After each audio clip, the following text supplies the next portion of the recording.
نامردان را سلام دادن گناه است.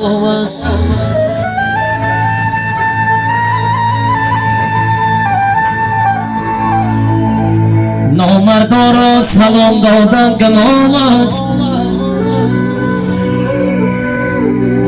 هر کی نامرد است سنگسارش کنید.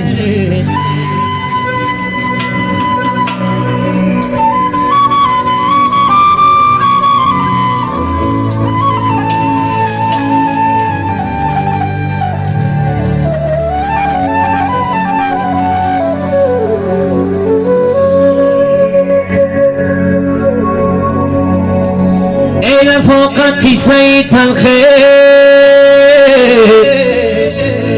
کی ای نامش گریزانم بنا مردم که مردیه کی من کردم پشیمانم.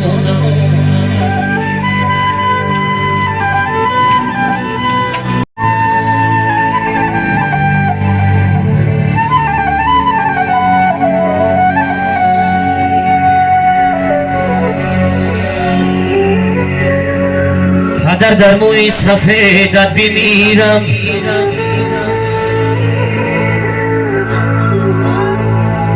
پدر در موی سفیدت بمیرم دعایم ده